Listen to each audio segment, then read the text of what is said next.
Hi అండి. ఈ రింగులను అచ్చం బయట స్వీట్ షాప్లో కొన్న మాదిరి ఇంట్లోనే ఈజీగా తయారు చేసుకోవచ్చండి. వీటిని చెగోడీలు కూడా అంటారు. 1 కప్పు మైదాపిండితో ప్లేట్ నిండా ఇన్ని రింగులను క్రిస్పీగా టేస్టీగా చేయొచ్చు. ఎలా తయారు చేయాలో ఇప్పుడు చూద్దాం. ముందుగా ప్యాన్ పెట్టుకుని దాంట్లో 1 కప్పు వాటర్ వేసుకోవాలి. 1 స్పూన్ వాము వేసుకోవాలి. అలాగే 2 స్పూన్లు నెయ్యి వేసుకోవాలి. నెయ్యికి బదులుగా మీరు బటర్ కూడా యూజ్ చేయొచ్చండి. తగినంత ఉప్పు వేసుకోవాలి. 1/2 స్పూన్ పసుపు వేసుకోవాలి. ఇప్పుడు ఆ నీళ్ళన్నీ మరగనివ్వాలి.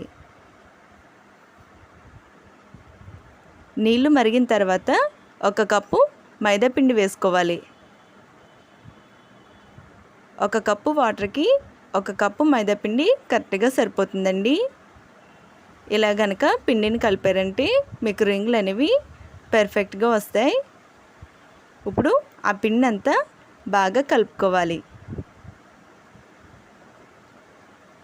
స్టవ్ ఆఫ్ చేసి పిండిని కాసేపు చల్లారనివ్వాలి.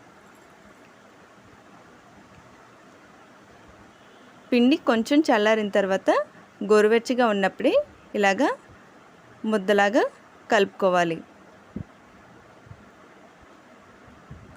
మరీ వేడిగా అనిపిస్తే చేతికి తడెద్దుకుని పిండిని ముద్దలాగా కలుపుకోండి. ఇప్పుడు చిన్న ముద్దలాగా తీసుకుని ఒక ప్లేట్లోకి పెట్టి చేత్తో ప్రెస్ చేస్తూ ఇలాగా పొడవుగా చేసుకోవాలి. వేలు చుట్టూరు ఇలాగా రౌండ్గా తిప్పి చివరంచుల్ని ప్రెస్ చేస్తే మనకి రింగుల్ షేప్ అనేది కరెక్ట్గా వచ్చేస్తుందండి. చూసారా, చాలా ఈజీగా చేయొచ్చు.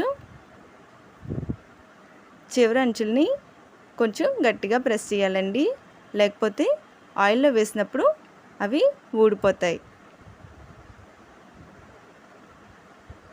రింగులన్నిటినీ అలాగే చేసి పెట్టేసుకోవాలి. ఇప్పుడు కడాయి పెట్టుకొని డీప్ ఫ్రైకి సరిపడా ఆయిల్ వేసుకోవాలి. ఆయిల్ హీట్ అవ్విన తర్వాత రింగులను ఒక్కొక్కటిగా వేసుకోవాలి. ఇప్పుడు హై ఫ్లేమ్లో పెట్టి 2 మినిట్స్ ఫ్రై చేసుకోవాలి.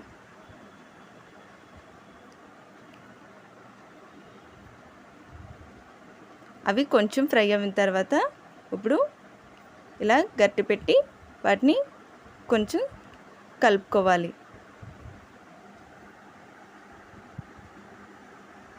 ఇప్పుడు మీడియం ఫ్లేమ్లో పెట్టి ఫ్రై చేసుకోవాలి.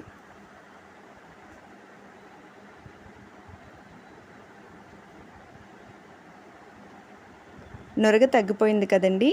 ఇప్పుడు రింగులు అనేవి ఫ్రై అయిపోయినాయి అన్నమాట. వాటిని తీసుకుని ప్లేట్లో వేసేసుకోవాలి.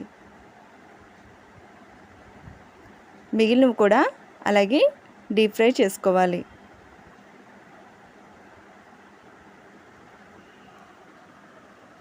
అవి ఫ్రై అయిన తర్వాత వాటిని ఒక ప్లేట్లోకి తీసుకుని సర్వ్ చేసుకుంటే ఎంతో క్రిస్పీగా ఉండే రింగులు రెడీ అండి. మీరు కూడా తప్పకుండా ట్రై. వీడియో నచ్చితే లైక్ చేసి ఛానల్ని సబ్స్క్రైబ్ చేసుకోండి.